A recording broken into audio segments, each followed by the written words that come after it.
43 Victor Oscar Golf 003 Australia 9 Alpha Tango 791. G'day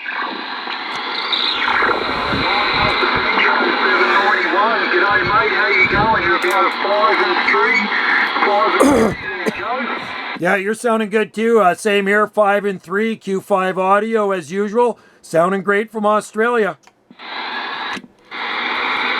Yeah, just give us a second, Joe. I'll switch over to the other antenna, mate. Okay, sounding good. I just got back from a cold water plunge. We're in the ocean for 20 minutes swimming. I'm just trying to warm up. How's that, Joe? Is that any better? That's facing more in your direction instead of too far south, mate. Yeah, you're blasting and you sound Q5. Yeah, roger, mate. How's it been going? Much DX been going your way. On the cluster, it seems to be working for your country into Ireland and England and places like that. It seems to be doing all right. Yeah, a lot of Europe coming in yesterday. And I haven't been in the radio room much today, but I just got back from a cold water swim there. We go swimming every day out here in the North Pacific. And that's what I just got back. I'm just warming up from my ocean plunge there. The ocean was a cool 8 degrees Celsius there, so pretty chilly. Yeah, well, it's good for the body, the old cold water, I reckon. And it certainly wakes you up quick smart there, Joe. It does. I'll tell you what, I stayed in there for 20 minutes today. I was in there for 20 minutes. The air temperature was 12. Air temperature 12 degrees Celsius. And the Pacific Ocean here is 8 degrees Celsius. So it was nice coming out, I'll tell you that. But yeah, it's good for the immune system. I do it every day, so it actually it feels pretty good. Yeah, Roger, a bit like that Win Hoff dude who's into all that stuff. But yeah, all the sports that are into these ice baths and stuff for recovery and stuff like that. But yeah, if you do it every day, I suppose you get used to it after a while, and it's good for you there, mate. Yeah, it is Wim Hof. That's right, too. That guy's got a really good immune system. Apparently never gets sick. So I started doing it in early January just because my wife's daughter got me into it. She's been doing it for quite a few years. She's 38. I'm 60. And the first time I did it, it was hell. But now I'm used to it, and it's not a big problem at all. It just doesn't even really faze me. I can walk in there, and it's actually quite nice. The water was really, really calm, and it was kind of at sunset. We did it at sunset, so it was absolutely beautiful.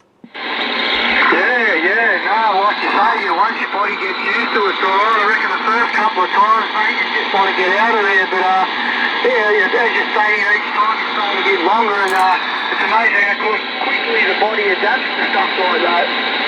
It is amazing, it really is. And you know, we did it about in early February. We had a bit of a cold blast here, and the air temperature, we went down one day across the street to the beach there. The air temperature was minus 1.5 degrees Celsius, and the ocean temperature was around 7.7.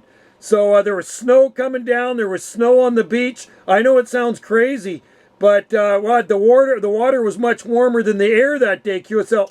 Yeah, I can appreciate that for sure, mate. You'd be better off having the water above your neck there to keep your body warm than keeping it in that -1 chill factor outside there. But no, it's definitely they definitely see the benefits in it, mate. And it's a big thing nowadays.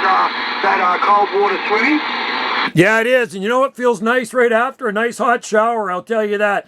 But I'm thinking, I keep thinking about getting one of those infrared saunas because I hear they're good for you. I've sat in them before. So, you come out after a cold water swim and you go sit in one of those infrared saunas there, QSL. Yeah, I've never heard of an infrared sauna. So is that, basically, is that like just create a lot more heat in your body and warm you up sort of thing, like compared to the old charcoal or the old coal in the old saunas? That's right, yeah, and it's dry. It's more of a dry heat, right? As where the other ones are more like steam, where you put you heat up the rocks or whatever and you pour some water on it and it makes like a steam sauna. So the infrared sauna is supposed to be really good for the health. Look that one up, infrared sauna. That's good health benefits for that one, and it is a dry sauna. Yeah, no, technology's come a long way compared to the old saunas, but yeah. But conditions-wise, it hasn't been real good for us a couple couple of days ago we had some good England, Ireland and Wales and a few 56 division stations a couple of afternoons ago, but the last couple of afternoons here have been very quiet. It opens up for about, sometimes it opens up for like 15 minutes and then it'll just drop down. So we're waiting for that afternoon where it gets a lot better. But a couple of mornings ago I was on my way to, I got up early, I turned the radio on to ready to go to work, and we were getting some Europe coming through on the long pass about 6:30 a.m. in the morning. So that was a little bit different. I haven't had long pass Europe for a long time, especially early in the morning there. Right on, man. That is awesome. You know, I remember Europe coming in really early in the morning. I'm talking like back in the early 1980s, and you know, I'd turn it on probably 6:37 in the morning, and you'd hear England and stuff coming in there. But here, when we get Europe, it usually starts rolling in around 8:30 or 9 a.m. our time, and usually by noon it's pretty much faded out. But the other day I was in there and we had Europe in there till just about noon, and then I just about to turn the radio off when we heard Finland in there, 56 Division, 113 Delta X-ray, 56 DX 113 Panu out there in Northern Europe, Finland. It might have been maybe the same guy you talked to. He's got a pretty powerful station out that way, QSL. Yeah, I know that well. Yeah, there's another bloke there called Rene, I think his name is. He's further up. He's actually in the Arctic Circle. So he's 30 miles from the North Pole. So he's not far from the North Pole, but I think Pana's a little bit down from there. He's a little bit south of that. But yeah, it comes on extraordinary times. I'm lucky because I've got a single element delta loop and it faces like short past Europe, long past Europe. So you don't realise it when you got your beam placed normally on the short path to Europe in the morning. Luckily I had the single element plugged in, so it's a bit of an early morning thing. If you're getting some short, some long paths coming through, it'll pick it up. So that's how I found out. I went, oh, that's strange. It's long path, and it was 35 division coming early. It was about 6:30 in the morning, 35 division, and then 14 division coming in. So yeah, so you don't know what you're going to get sometimes, but it's good to have an aerial with one aerial facing one way and one facing the other way, so you can cover all your bases. Exactly, you know it, man. Well, I tell you what, you're literally smashing in here right now. That beam of yours is working just absolutely amazing. 10 and 20 over, very, very loud audio. Your audio is absolutely 100% perfect. I mean, I talked to some guys and their station, and you know, you can't make out their audio. They're so overdriven and so over mod. But yeah, no, your audio is just absolutely beautiful. That microphone you're using, I don't remember what you're using, but it sounds great. Yeah, well, apparently the Icon 7300 comes with a hollow insert in the microphone, so I don't know whether that's doing any of the magic or anything like that. I'm not a big fan on too much compression, but it seems to be doing the job, mate. Yeah, it's a hollow insert, someone told me, so I suppose that's why it probably sounds better than the normal mic. Beautiful, man. I love it, man. Well, sometimes those stock mics that come with the radio are the best. I'm running the old school D104 Lollipop, but I got it turned way down, so hopefully it sounds okay. You know, that's the problem with these lollipops. You turn them up too much and overdrive, you know, the mod, and plus it also picks up any background noise. So how is my mod? Is it okay? Okay, coming. Sounds great, mate. Audio sounds beautiful. Thanks, 100%.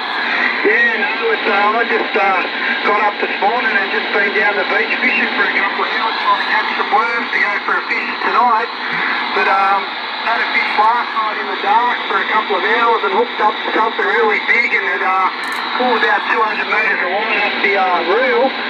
And then I turned it around and started bringing it in, and then it spat the hooks out. So I don't know whether it was a big fish or a big stingray. We get some really giant size stingrays off the beach at night. So I might go out tonight and give it another nudge and see what's out there tonight. That'll be awesome, man. You gotta love fishing. I'm heading out fishing up country there. It'll be probably end of May or early June, but we go to the lake for rainbow trout and stuff. And around here, of course, we got the Pacific Ocean, so lots of, you know, lingcod and salmon and all that stuff, halibut.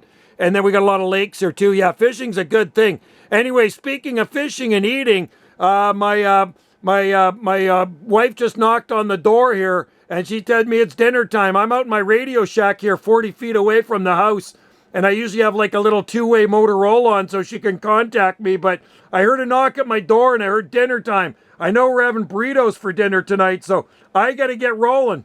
Oh, good game. Well, enjoy your burritos, mate, and good luck with the action. It's good to talk again there, buddy. You as well, my friend. Hey, you're blasting in. Give yourself a pat on the back. You got an awesome sound and station coming out of Australia. Cheers and beers until next time. 43 Victor Oscar Golf 003, Australia. 9 Alpha Tango 791 on the Gulf Islands, way out here in the North Pacific. Waving.